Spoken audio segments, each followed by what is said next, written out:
Hey there, Autism Fitness founder Eric Chessen, leading the movement for movement, bringing you another edition of Autism Fitness Tuesday training, where I take a concept or strategy that we use in autism fitness programming and bring it to you so that you can make it meaningful and effective for your autism and neurodivergent athletes. Before I get started, I forget this a lot, please like, definitely subscribe, and share this video with someone for whom it might make a difference if they're running fitness programs, adapted PE programs, sports programs, martial arts programs, anything with movement with the autism and neurodivergent population. So my question to you this week is, how do we go from this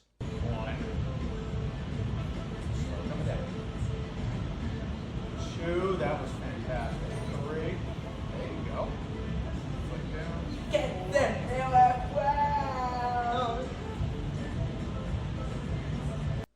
to this?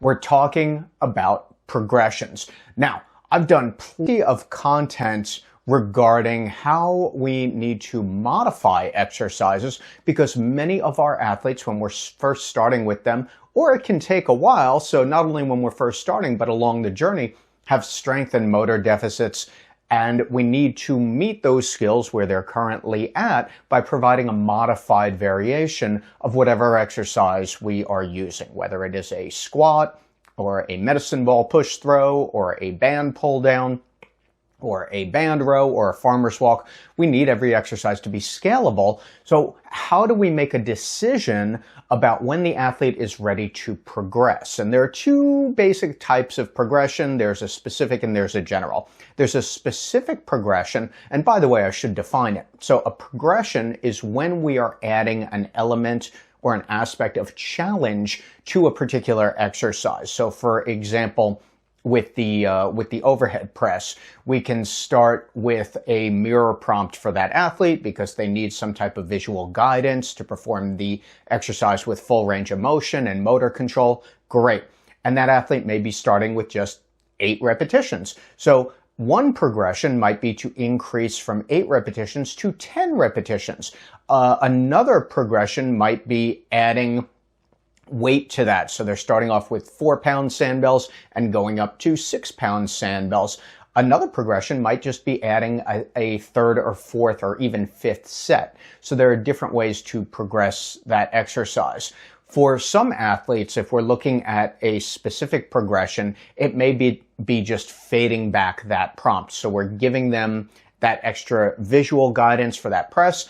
As they don't need it and become more independent, we can fade it back. So that might be a specific progression for that individual. So much like the criteria that we have for exercise modifications, and those, of course, might be just as, if not more important than the progressions, we also want to have some specifics around progressions as well so that we can go from this. 1, very good position. 2, slow coming down and then drive up. 3, that looked good. To this. 2, good control. 3, down and All right. Now, what's the difference between those two? There's enhanced motor functioning, there's enhanced strength. So ultimately, that exercise as it progresses is going to be more functional, more valuable, going to have a greater beneficial impact for that athlete. However, we can't just jump one day to a progression because we feel like it, because feeling like it is not really a good way to determine whether or not an athlete is ready. However, we do need to determine that the athlete is ready by following the PAC profile protocol: physical, adaptive, and cognitive.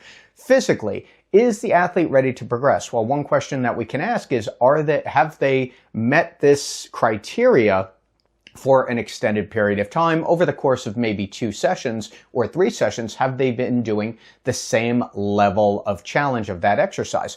If so, and it's been 3 or 4 sets per session, then we might want to take a look at progressing that exercise, whether it is fading back that prompt or having the athlete use a heavier set of sandbells or dumbbells. There are rules that we have around creating a framework for deciding, rules around creating for a framework for deciding. Really what we're doing is making a determination that this athlete is physically ready to perform more challenging variation of this exercise. Remember, just because we implement an exercise, if the athlete is doing it with compensatory movement, if the movement is breaking down, if they're struggling with it, it's not going to have the same benefit as if we were to modify it. So when we progress, we have to make sure that the progression is in line with what the athlete can currently do and just a nudge above that so that there is some type of enhanced challenge. Adaptively, so making sure that the athlete feels comfortable or relatively comfortable with a change in that exercise. I've had a lot of athletes who do not want to go from the 2-pound sandbells to the 4-pound sandbells. Not only are they a little heavier, they're not the same. The 2-pound sandbells are red, the 4-pound sandbells are yellow. And this can be a significant enough change that it will keep that it will have an athlete become a little nervous or rigid about maintaining continuity of what they were doing before. So this also becomes a conversation, a negotiation, something that we're working out with the athlete, because they may be perfectly capable of doing presses with 6-pound sandbells, but that's too different right now. So we want to scaffold that and create a bridge for that athlete to feel comfortable and confident with something that is a change. This comes up a lot with our autism athletes, so it's something that needs to be addressed. Same goes for cognitive. Now, the movement pattern might not be all that different, or it may be significantly different depending on how we are progressing it. For example, when we're having an athlete do a squat to a box as an elevated platform to support their current range of motion, and then we start lowering that box, or we take that box away completely, that can be a big change. So we want the athlete to understand the expectations around this new version of the exercise. It's still the same exercise. It's still focused on the same motor pattern. It's still focused on the same muscle groups.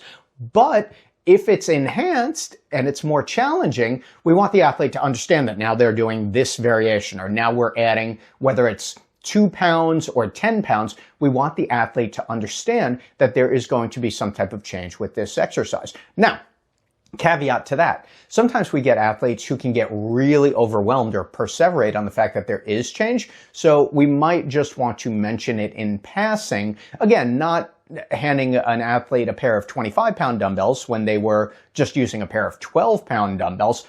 But some athletes can, in fact, get a little bit more overwhelmed if we are introducing something in this grandiose fashion. So, as always, know your athlete. These strategies will come into play as you are beginning to develop their program based on what their initial baseline performance is and how they are progressing with each subsequent session. So sometimes you're going to keep things the same, and oftentimes, particularly in the first couple sessions, you're going to notice that you can progress rather quickly, but you still want to progress keeping in mind the pack profile skills. Physical, are they ready for this new challenge? Adaptive, are they comfortable and confident with this new challenge?